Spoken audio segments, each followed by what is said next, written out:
Hello everyone. I have been a mean green reading machine this week.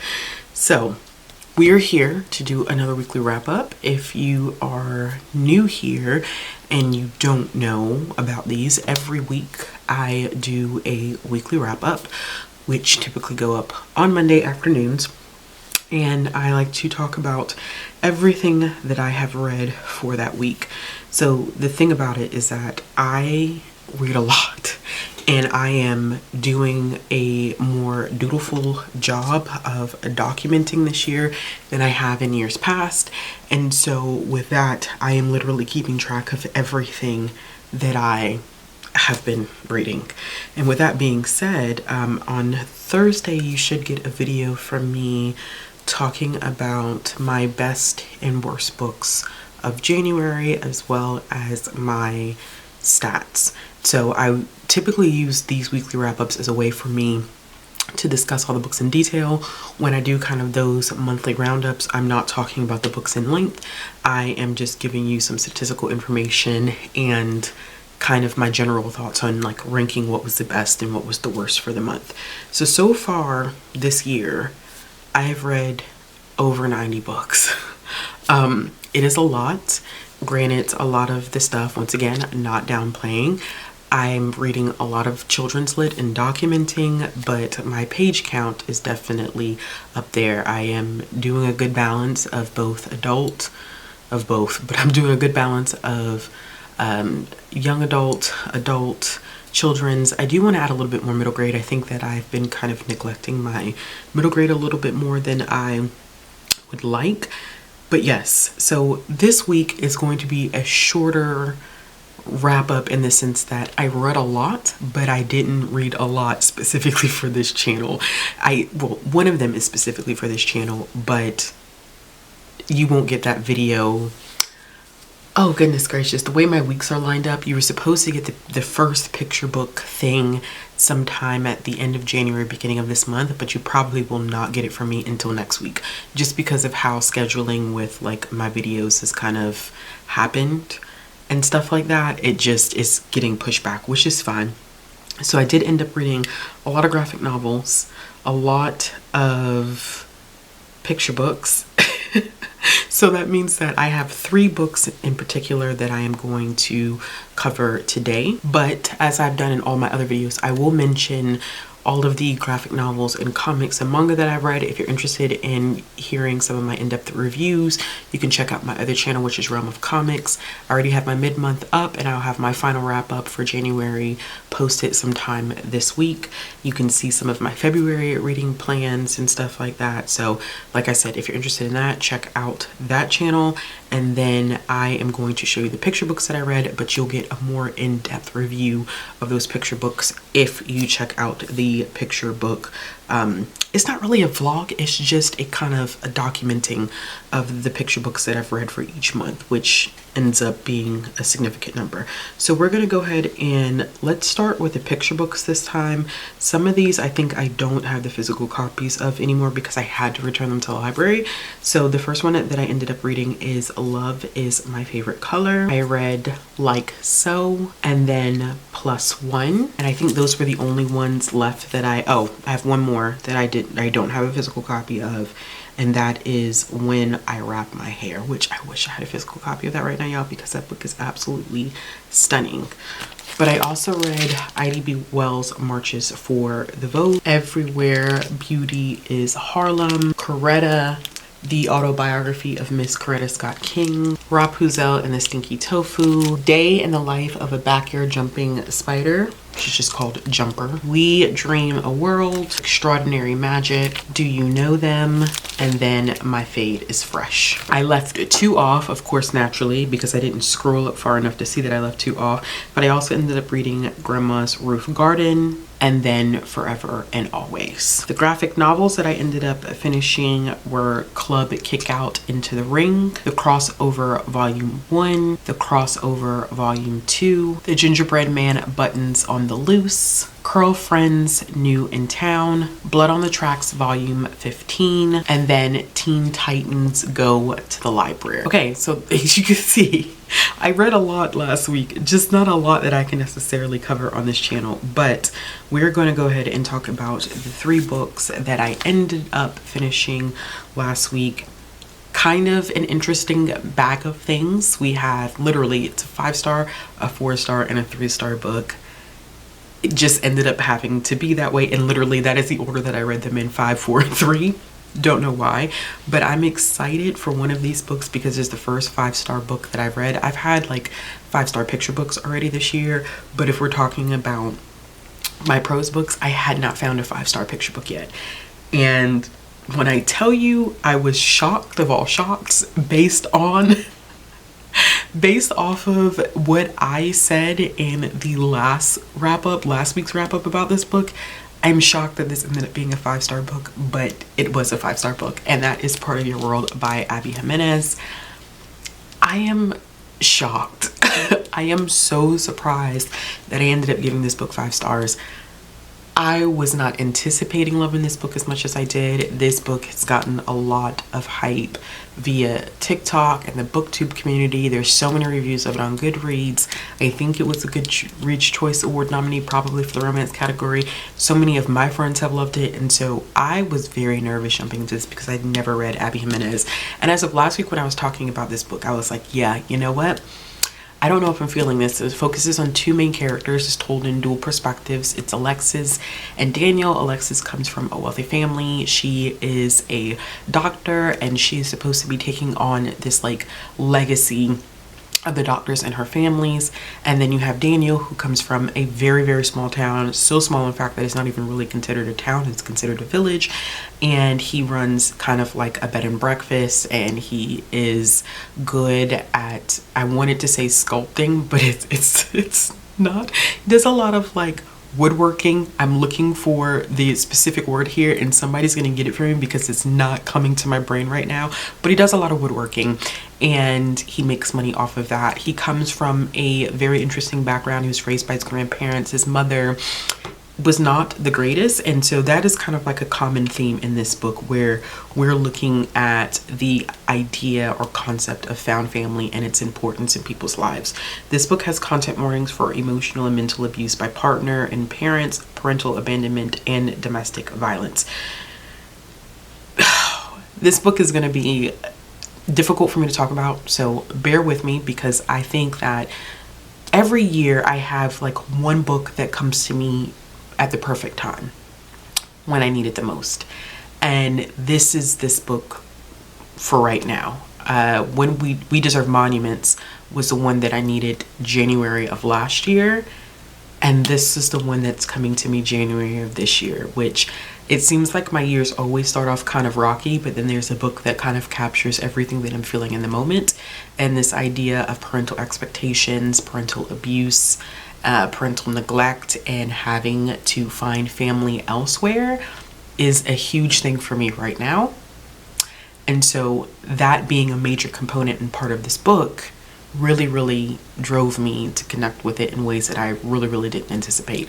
So we are following these 2 main characters. Alexis is going through a separation from her current partner. He is emotionally abusive. He's very mean to Alexis, and he ends up having an affair, and she's like, I'm pretty much done. She ends up running her car off the road, and there's this guy who happens to be Daniel, who helps her get her car in order. They end up going to the only open spot in this town, which is kind of like bar restaurant type of situation. They end up having a one-night stand, and it was supposed to be just a one-night stand, but it ends up being more, because I think Alexis finds so much comfort and getting away from everything, the chaos that is her life, and being kind of like immersed in Daniel's world. I will say that one of the most difficult things about this book, and why it took me so long for it to finally click, is that Alexis is not 100% a likable character throughout the course of this book. But it's because you have to learn her and her family and watch her develop as a character to understand why she's so kind of, me and Daniel can't be together. We're not part of the same world. It's like, I come from a different world than you. And that you would never work in my world. And, you know, I'm trying to fulfill these huge expectations of my parents in terms of being a part of this hospital that is our family's legacy, and you don't fit into their picture perfect idea of what my life is supposed to be like. And so she comes off as like really, really harsh and really, really mean to Daniel. And Daniel is a cinnamon roll hero. He has a heart of gold. He would do anything for Alexis. He cares about her so deeply, and you see that from the beginning. And so some of the ways that she treats him, where she makes him feel like he's not good enough, and it really will hurt you as a reader just watching the way that she treats him. But a lot of that is closely related to Alexis' trauma in the way that her parents have essentially abused her and have normalized these expectations that are really unrealistic, that have her nervous about making decisions regarding her own life as an adult. She's nervous to make decisions for herself because of the environment that her parents have created, and that is me. I have been and continue to be in a situation where sometimes it feels rather hard to be able to live my life the way that I want to live my life because of parental expectations that very much so are not healthy. It does not allow for boundaries to be placed in my ability to live my life as an adult. And I understood Alexis, and Alexis annoyed me so much, I think, because Alexis is me. And while I'm not a doctor and I don't have this family legacy to maintain, I really did recognize and understand the passive aggressive and abusive nature of her father.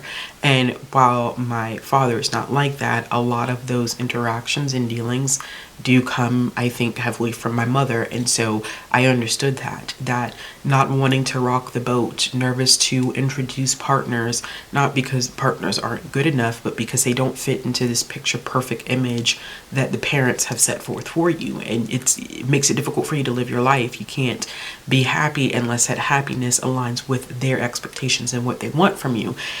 And so we get this major theme of found family, and understanding that sometimes the family that you're related to by blood is not always the best. And sometimes you have to remove yourself from that to the point where you have no blood relatives left. And right now I'm kind of in a situation where I don't have any blood family members that are communicating with me. And so it's very isolating. Don't want to get emotional, but goodness gracious, it's very isolating and it's very difficult, and it is probably one of the hardest things that I've ever experienced. But I drew a boundary, and I felt like the boundary was necessary for me to be healthy, and as a result, it causes you to lose family, and it hurts. It really, really sucks, because I think that we're taught that family is everything, but for some of us, family isn't always everything that we want to make it out to be in terms of like this picture perfect cookie cutter type of situation. So I think with Alexis, as much as I think that she just annoyed me, I think she frustrated me because I was seeing so much of what I was experiencing in her, and it made it tough to want to deal with her because I don't even like dealing with what I'm going through. And just recognizing this cycle of unhealthy behavior and how much it tears you down and makes you so insecure and makes you so unhappy with life. It's tough. It's so tough. And I love that Abby Jimenez took her time developing Alexis to get her to this place where she had to decide, like, do you want to be happy? Or do you want to continue upon this path of making your parents happy and you're miserable? And she had an amazing best friend who made her think about, what do you want to prioritize? What is most important to you? Because you only have one life to live. And if you live your life continuously for someone else, you're going to look back and be so regretful of the choices that you've made. And, you know, eventually it clicks for Alexis, and it's like, you know, sometimes found family is the most important thing. And she found that with Daniel and these amazing side characters that were in his community. And granted, I think that I knew all along the way that this story was going to unfold. It was pretty obvious, but it was still about the journey in getting there. It was still about her understanding the normalized abuse that occurred in her household and wanting to break that cycle and wanting to do right by herself and prioritizing herself and putting her happiness first. I think that, you know, and Daniel just being so patient. This man is a saint. Daniel is a saint. And granted, he doesn't take all this crap from Alexis like he's a doormat. I don't want to give off that perception that he's just kind of like, okay, I'm gonna let her treat me however she wants to treat me. No, that's not what he does. What he does is he stands up for himself, but he knows that, like, he loves her and he cares for her and he would do anything for her, but he has to let her come to that realization herself that this is a love that we share between the two of us. I know that I love you and I'm willing to do anything for you, but I have to wait for you to get to that point. And there's nothing that I can say or do to push you there. It was so good. It was so good. And this is not a happy ever after for Alexis and her family. And I love that. And it made me bawl and bawl and bawl and cry because I don't know if I'm going to get that happily ever after with my family, but I have to do what's going to keep me happy and healthy and safe and a better woman for my child.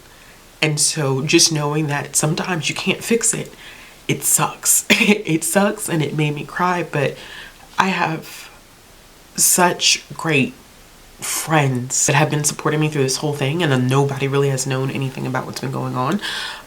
They have supported me through this entire thing, and so this idea of found family is something that I've known about, but I don't think it's something that I understood until this moment where I have needed my friends more than anything, and they are my family because that's what I have right now in this moment. This was such a good book. And I'm getting so emotional. I knew I was going to get emotional talking about this, but this is such a good book. I love this book, and I was not expecting to love this book the way I love this book. If I can give it more than 5 stars, I would. I would give it all the stars in the world. I don't know if any other Abby Jimenez book is going to impact me the way this one did, but I am definitely interested in checking out the rest of her backlist. Okay, so now that I've given you that extremely long review, I knew I was going to talk about that one a lot, and I was expecting this video to be shorter, but with that being my first 5-star read of the year, no surprise here that that would be, you know, a very, very long review. Okay, so the next one that I ended up reading, I gave 4 stars to, and that is River East, River West by Abi Ray Lescure. I'm hoping that I'm saying their name right. I didn't know what to expect going into this book, to be honest with you. I had no idea what to expect going into this book because it is out of my comfort zone. As you all know, I say this every week.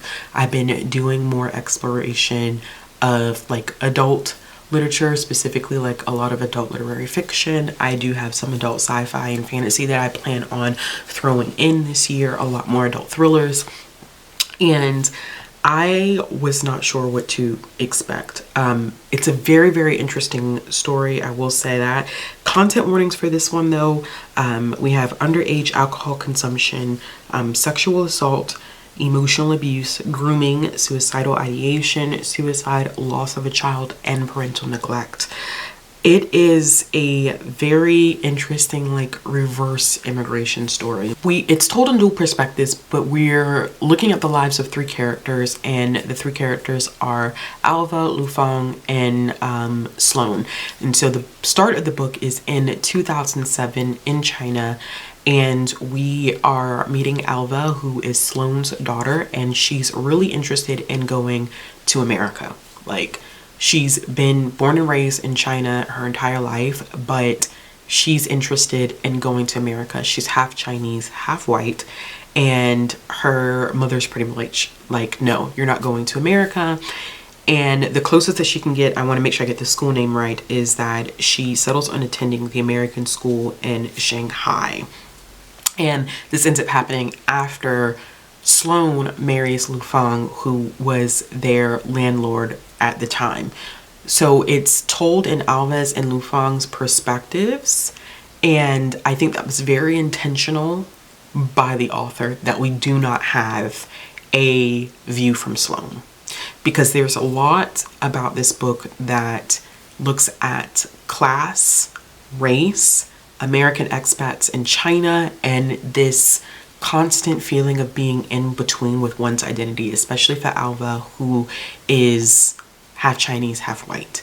And literally being in China and have been in China your entire life, and still you are not viewed as completely white, you're not viewed as completely Chinese, and she's just kind of caught in between.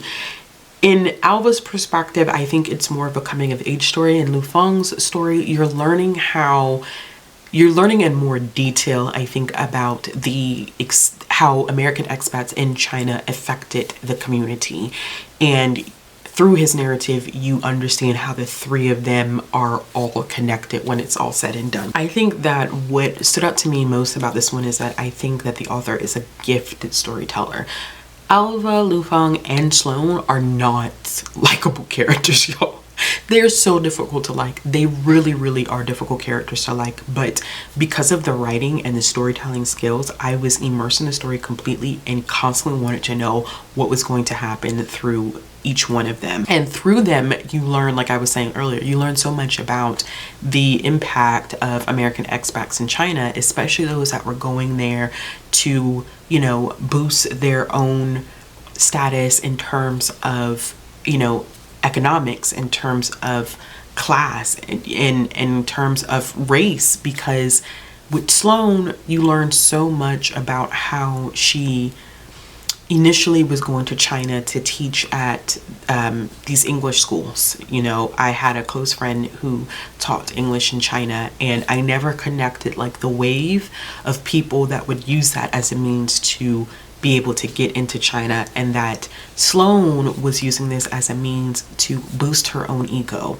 to find her own sense of confidence, because, you know, a white woman being in China, she was looked at very differently. She was young, she was beautiful, she was, you know, everything that people only heard about. So they looked at her like she was a Hollywood star, whereas here in America she wouldn't have been looked at twice. And she using her whiteness as a way to work her way up. We see that with the introduction of a new family through Alva's character.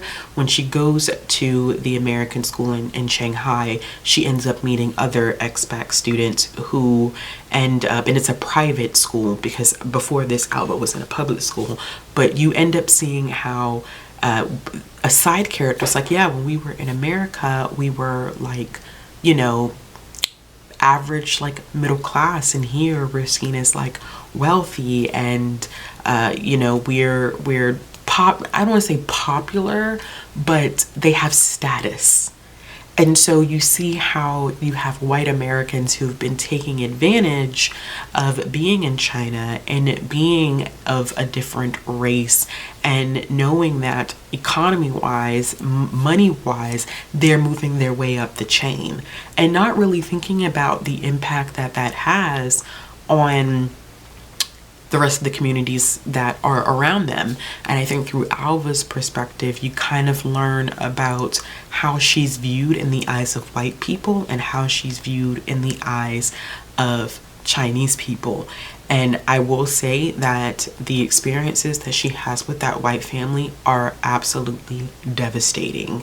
It's heart-wrenching, because no matter how much, and I think, I don't know if this was the author's intention, but part of it felt like the proximity to whiteness still doesn't change how they view you and what they think of you and what they want out of you, especially being a Chinese woman, a Chinese teenager coming of age. And that whole scene kind of just disturbed me so much. But I think that it was very, very good commentary, and the idea of her taking this concept of like a reverse immigration story, where instead of coming from one country to America, you're going from America to another country and you're making commentary on it, was really interesting. I think the only thing that didn't work for me was how much I did like the characters.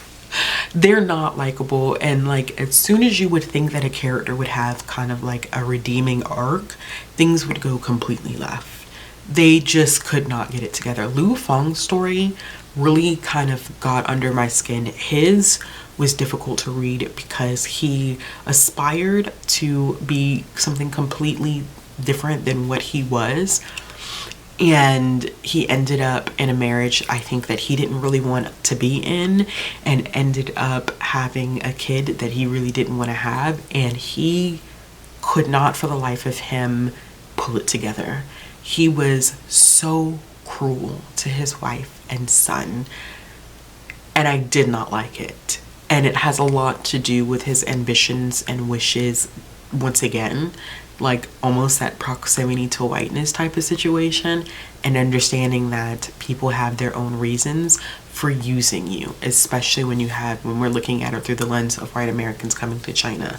You may want to be like them, be close to them, but they're there for their own self motivations. And I think that he was very much so impacted by the cultural and economic changes in China at that time, because his narrative starts, I think, in the 80s. And so there was a huge cultural change happening in China at the time, and it really impacted him, and he just was not happy. And so the three of them are like a miserable group. I think Alva's perspective was more bearable because it definitely felt like a coming of age story. But I'm telling you, Lu Feng and Sloane, they were not likable humans sometimes. They made decisions where you're like, yo, like that's pretty rough. But it's such a well-written, well-crafted story, and one that I did not anticipate like anything from, because I didn't really know much about it before walking into it. But like I said, I gave it 4 stars, and I'm interested in seeing more from this author because this was their debut. All right, y'all, so unfortunately this last book that I ended up reading is one of the most disappointing books that I've read this year. This was super disappointing for me, my friends. And it wasn't even, I still ended up rating the book 3 stars, but it was super disappointing because I was excited for this one, and that was So Let Them Burn by Camila Cole. This is the first book in the Divine Trader series. This one was getting a lot of heavy marketing, of course, because of the situation that happened with Kate Coran last year. I was really interested in it regardless because this is the Jamaican inspired fantasy with dragons. As you all know, my biological father is Jamaican, and so naturally I've been looking for this YA Jamaican inspired fantasy that I'm going to love, and unfortunately this was a letdown for me. So the book is told in dual perspectives. It follows a set of sisters, and their names are Ilara and Farron, and they are living in this post-war, like I said, Jamaican inspired fantasy element where they're supposed to be attending this peace summit, and Farron was chosen by the gods to help save her people during this war, and she's just anticipating going to this peace summit and kind of doing her whole charade. She's very like highly revered in her community. Like people absolutely adore her, like they fangirl her because of her notoriety behind the gods. And so she's just anticipating going there and doing whatever they want her to do and being done with it. But when they're there, her sister ends up bonding with an enemy dragon, and in order for her to save her community, the gods tell her that she must kill her sister. Which unfortunately, I mean, like being told like, oh, I have to kill my sister in order to save the world, and it's kind of like, yeah, no, that's not going to happen. And so they try to figure out, she attempts to figure out ways to help save her sister while her sister goes to a different community in order to learn how to effectively like pair with, now that she's like bonded with this dragon, learning how to like be a writer.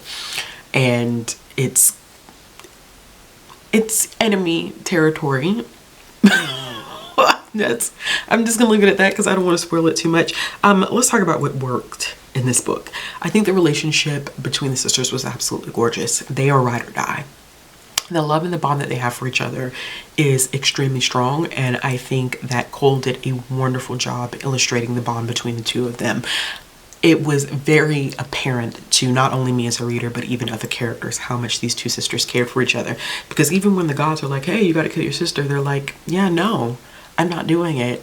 And the gods exhibit frustration because they're like, y'all are just alike, which is good. I like that. I think this theme of sisterly bonds is great. I don't have a sister, but I think that Cole did a wonderful job illustrating how close they are and how they're going to have to figure things out in different ways because of the bond that they have. They can't just walk get from point A to point B in a linear fashion the way the gods expect them to, because they refuse to put each other's lives at risk in order to do the greater good for the community. They can't really see past it. I definitely liked the kind of commentary that Cole engaged in reference to colonialism and how it impacts communities and culture, and this definitely felt like a nod to the British colonization of Jamaica and how they didn't get their independence until the 1960s. I see the lingering effects of British colonialism amongst my family members. I remember the last time I saw my great aunt before she passed away, she was telling me that when she was my age, she remembered being in school and having to sing God Save the Queen. It's very, like, there's a lot of, like, British things that Jamaicans do because of the connection between the two countries. And I have family, like, on my dad's side, my biological side, dad's side of the family.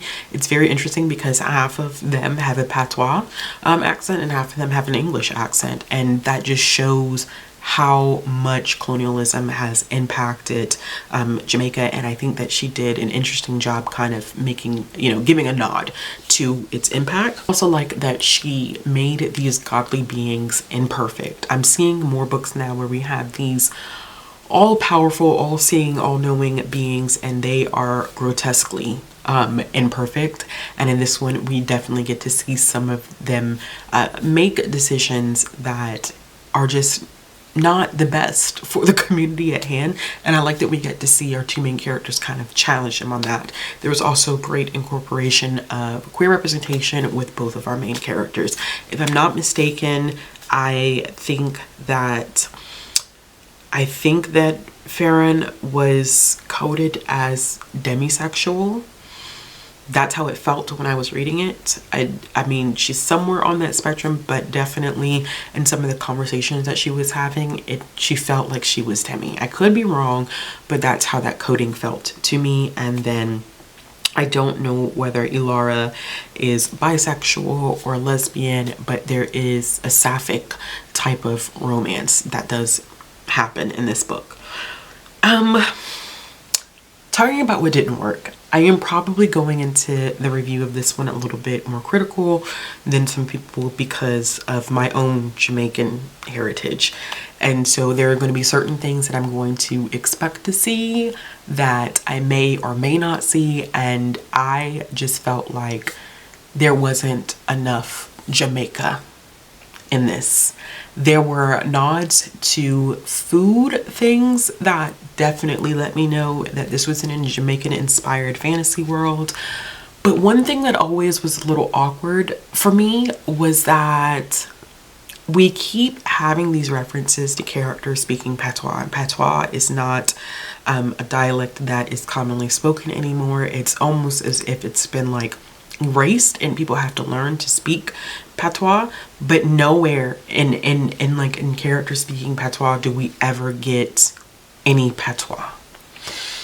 And that bothered me so much. We get one teensy bit where a character says wagwan, like basically like what's going on, and that is as far as we got. And I don't know why stylistically, like nothing with patois was included in this book, especially if you're constantly talking about, oh, this character was talking in patois. Well, why not have them talk in patois? Like, why not? I don't know. I think sometimes I get frustrated because I feel like some BIPOC authors are led in a direction to make their books more palatable for people who are not as familiar with their cultures. And I don't like that. I think that We need to start encouraging people to do research, to push the boundaries of their own experiences and knowledge in order to really understand what's happening in a book. I think that when you have someone who is a part of this culture read this book, it almost feels like you're diminishing it for palatability. And I don't really like that. And it bothered me so much because I was like, why did we not choose to have patois in this book? Why is the only patois that I know in this book is, not that I know, but the only like literal patois like in this book is wagwan. Like, we could have done so much more with that. I don't need to see, oh, this character was speaking in patois. Have them speak in patois. Have them say something in patois, because that's important, I think, for the emphasis of the cultural significance of this book. You can't have a Jamaican inspired fantasy and then we barely know that it's a Jamaica influenced world. I don't know. I could be just, that could just be me. Whatever. Anyway, I just wanted more Jamaica. I know it's a fantasy world, but if we're gonna say Jamaican inspired, and that is kind of like a tagline that you're running with in terms of promotion, then I want it to be Jamaican inspired. I want to feel Jamaica in this book. And, you know, just including things like a god named Irie and you know, talking about breadfruit and like that's like minimal to me, to be honest with you. That's very surface level, and I want her to dive a little bit deeper. Speaking of diving a little bit deeper, I don't like that this book takes place after the war because there's not a lot of explanation of the war. There's some, but I feel like we don't really get enough, because at the time that this book takes place, from the first page, the war has already ended and Farron has already done her time. She's already served her purpose, and it has had a major impact on her, and we only get these like brief inserts of information about what happened, and it's kind of like, okay, but I don't feel like I understand fully what exactly happened during this war. Like, I have the gist, but I feel like there should have been more explanation so that we understand the impact on both of our characters and also the community that they're around and how it's going to impact them moving forward. And the relationship with the gods. We already know that Farron has a very complicated relationship with the gods because of this war, but we don't get enough of this war to really be able to fully understand it. It was not fleshed out enough for me.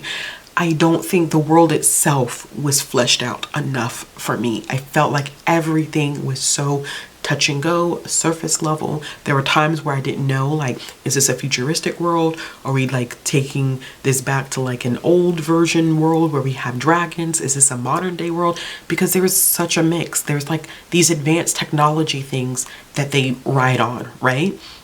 For the queen and to defend their community. But then like we're talking about things like everyday items that you would see like in our world. I don't know. It just felt a little bit chaotic for me, which I don't know. I just didn't vibe with it the way that I thought I was going to vibe with it. I also wanted like more dragons.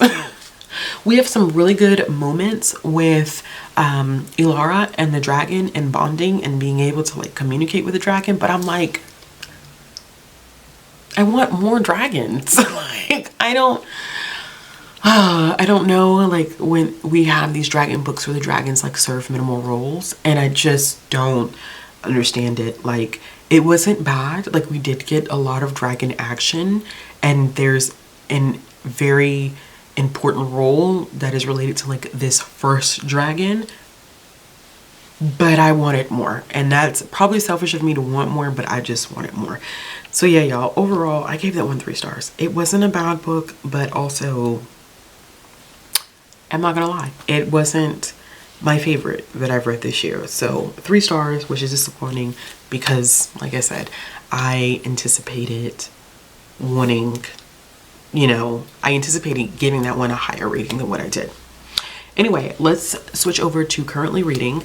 So I am currently reading a number of different things, as always, whenever am I not reading a lot of things, and we're going to go through some things that I also anticipate getting to in the next week, which of course, as usual, is a lot.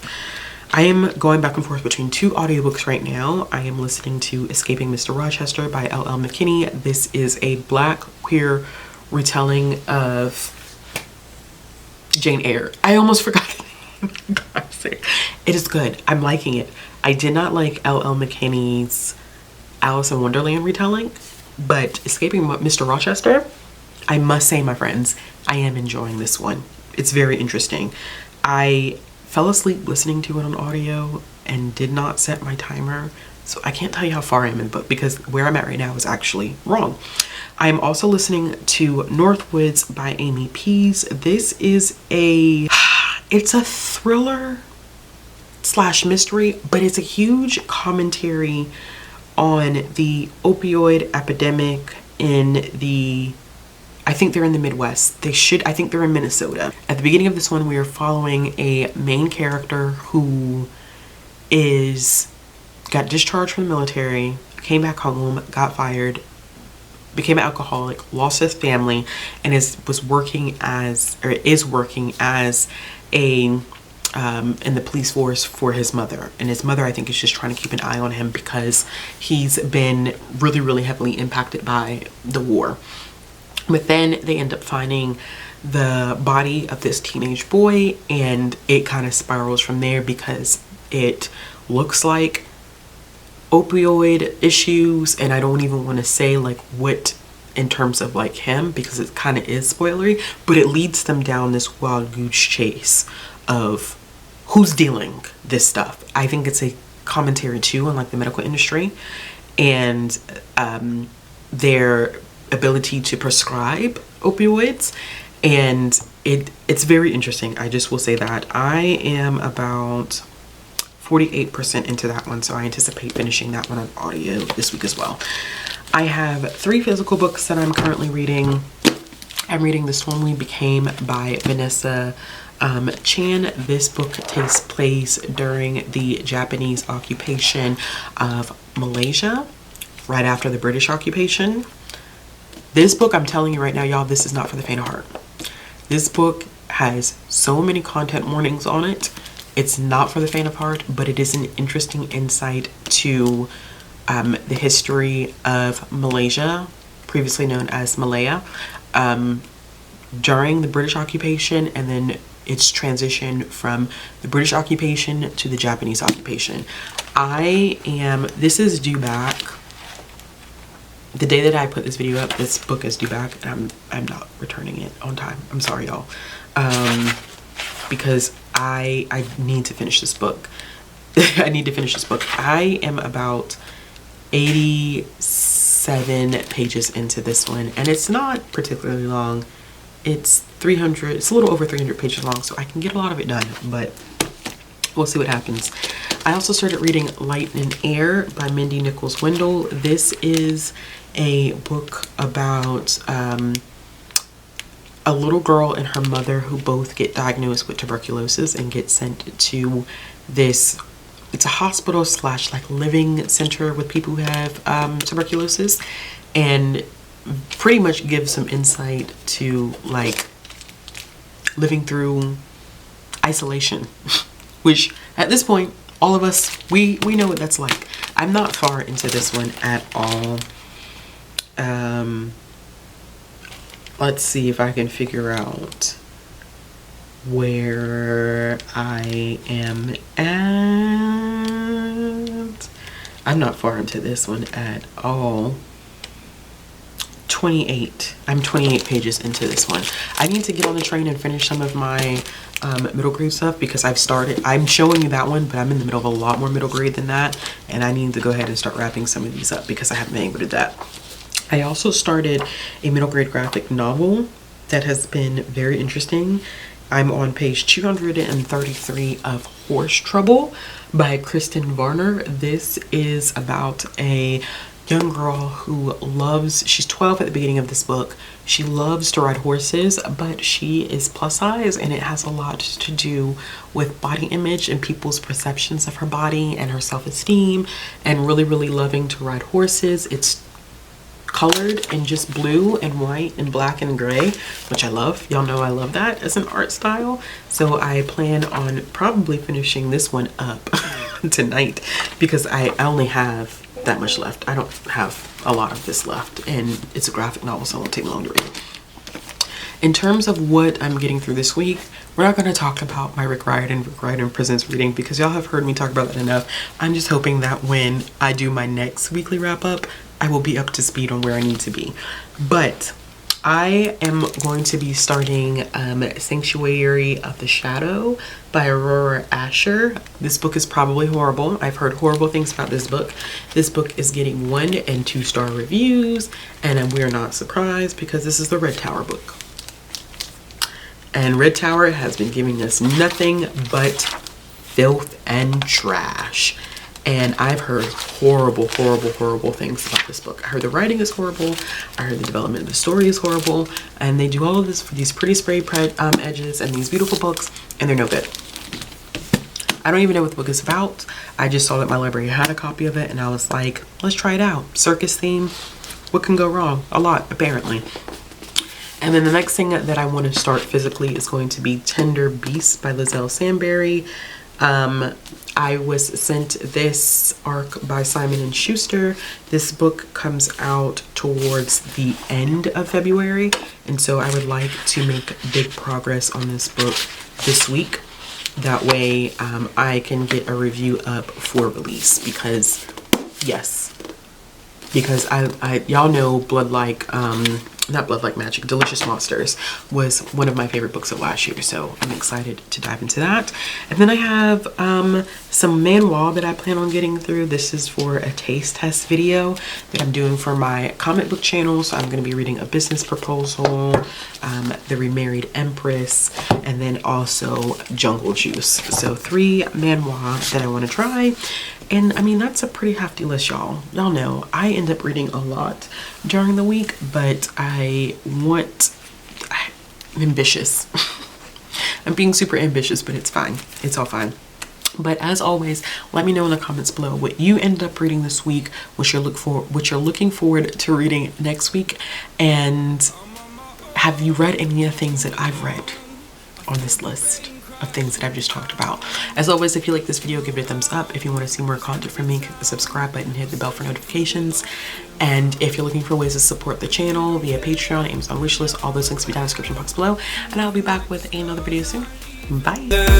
It's in the air like a blazing flare. Just stare 'cause the flames will